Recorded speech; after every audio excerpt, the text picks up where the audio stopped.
einsamen Männer der Zeiten zu wissen, an denen sich nicht die Geschichte erprobt, sondern die selbst Geschichte machen.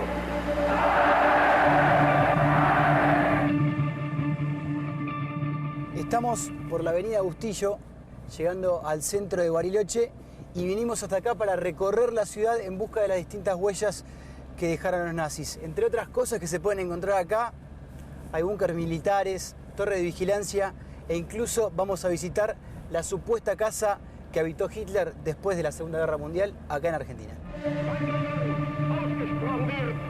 Dass 1 Million Menschen hier hören, aber 115 Millionen mit heißem Herzen erwarten und bejahen.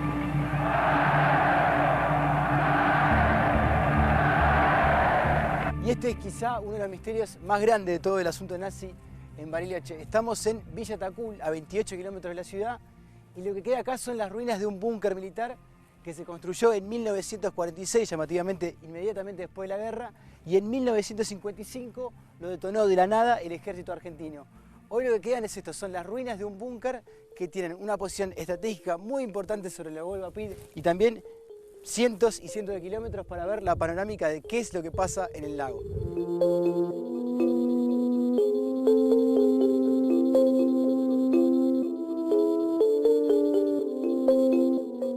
Lo que sabemos es que es una estructura ubicada en un lugar bastante particular, porque es frente al lago, que la estructura no se corresponde con una vivienda común, porque es una estructura muy grande, los hierros son muy grandes, el material es muy importante que se usó, con una zona subterránea también se llega a ver.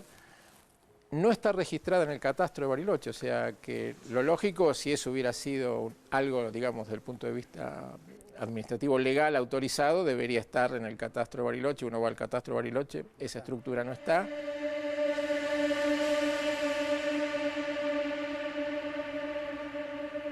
Lo otro enigmático es que el ejército lo dinamita en 1960, algo muy característico con algunas cuestiones relacionadas al pasado, que es esto de destruirlo, como ocurrió también en la isla Huemul. No hay explicación del ejército por qué se destruye ese lugar. Y los vecinos que sí lo asocian a la actividad de los nazis en esa época.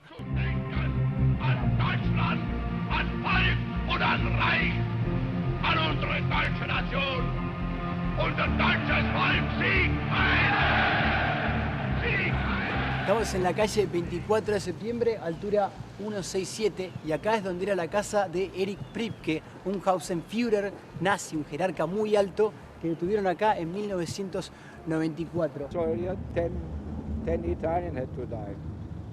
Civilians? Well, civilians, they have been morally terrorists. But children were killed. No, not at all. 14-year-old boys were killed. No. ¿Recordás cómo fue la captura de Priebke? Sí, porque yo estaba con él. ¿Cómo es eso?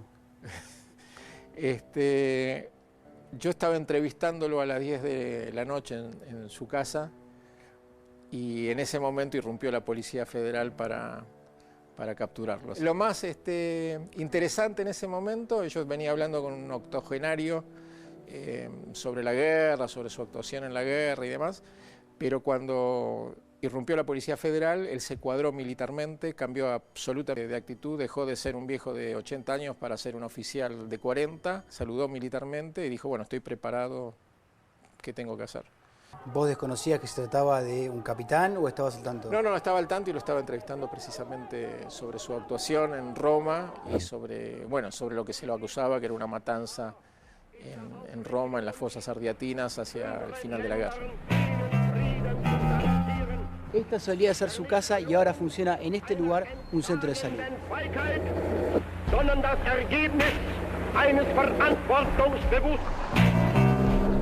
Estamos en el barrio Belgrano y estamos llegando a la casa de Mariano Barilari. Él era una especie de hipnotista alemán muy conocido y en esta casa solían juntarse altos jerarcas nazis como Eichmann y su esposa Vera o el mismo José Mengele, que era el siniestro médico nazi. Y es esta misma casa que, si se fijan, tiene una construcción bávara o alpina muy parecida a la mansión de Obersalzberg, donde solía vivir Hitler.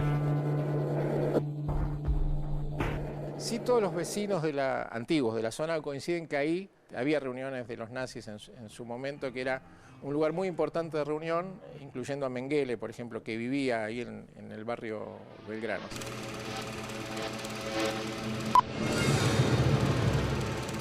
Acá a mis espaldas está el Club Andino Bariloche. Se fundó en 1931 y en su momento concentraba a toda la comunidad alemana. Y entre sus socios estaba Hans Ulrich Rudel, que era nada más y nada menos que el piloto favorito de Adolf Hitler.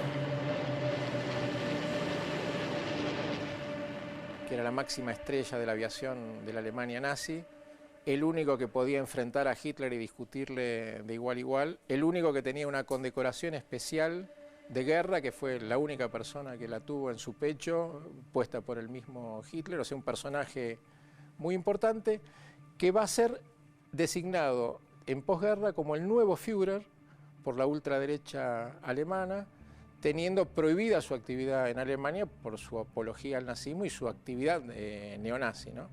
Bueno, esta persona que uno dice, bueno, es una de las máximas figuras de la Alemania nazi, era socio del Club Andino, entre otros.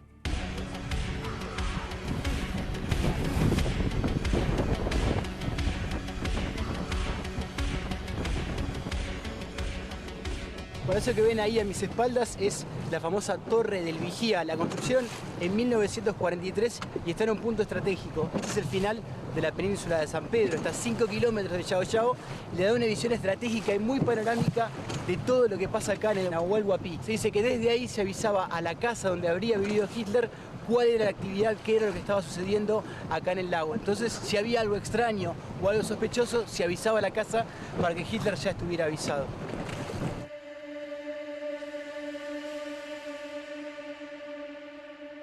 Lo interesante es que hay testimonios muy posteriores a esa época, te estoy hablando en 1965 o 66, de personas que han visto en el interior de la torre las banderas con esvásticas colgadas, las banderas nazis, y reuniones de alemanes de esa época que todavía han seguido usando ese lugar como centro de actividades.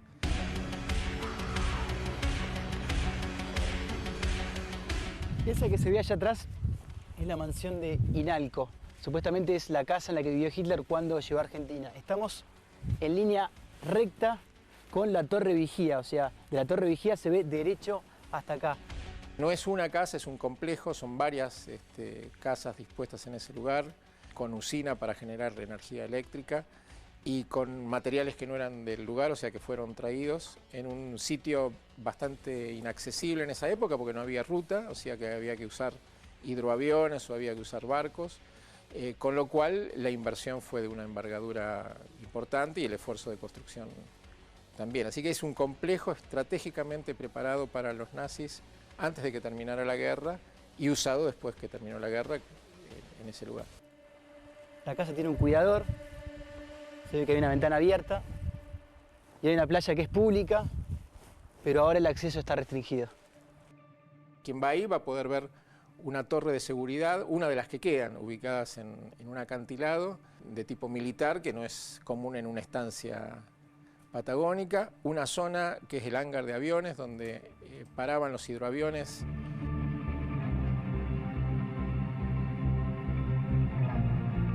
Cuyas matrículas yo he estudiado y investigado los pilotos, eran todos pilotos experimentados de la Segunda Guerra Mundial. Y bueno, características curiosas también, por ejemplo, se repite el patrón de vivienda interior que tenía Hitler en el Berghof, en su refugio alpino, respecto a ubicación de sus dormitorios, de sus salas de estar, de todas las dependencias secundarias de la casa. ¿Vos tenés pruebas concretas como para decirme no se suicidó y vino a la Argentina? Claro, generalmente uno invierte la pregunta y dice, ¿hay pruebas de que Hitler se suicidó? Entonces, al invertir la pregunta, que es lo que me hice yo para mi trabajo, uno se encuentra que no hay pruebas. La última evidencia era un cráneo que tenía, un pedazo de cráneo que tenían los rusos en los archivos federales de Moscú con un disparo. Hace un par de años se hizo un estudio de ADN, un equipo norteamericano lo hizo de esa pieza y resulta tener ADN femenino, con lo cual en principio la única pieza que se corresponde con Hitler no es de un hombre, así que no es de Hitler. No hay evidencia forense, no hay pericia criminalística, no hay restos, no hay ninguna declaración de muerte oficial de Hitler, y el Estado alemán de posguerra lo va a declarar muerto a Hitler recién en 1955 en presunción de fallecimiento. O sea que entre el 45 y el 55, al menos para el Estado alemán, el estatus legal de Hitler es de una persona viva. Si uno se atiene a las pruebas encontradas en Argentina, hay una treintena de testigos que reportan que estuvieron con Hitler acá. Hay una desclasificación importante de documentos del FBI, de la CIA, de los servicios ingleses, reportando a un Hitler vivo en Argentina. Entonces, cuando uno suma los documentos más los testimonios, si tuviera que pesar lo que uno tiene como elementos de prueba para demostrar que escapó contra los que tienen respecto a que se suicidó, son apabullantes lo que dicen que Hitler escapó.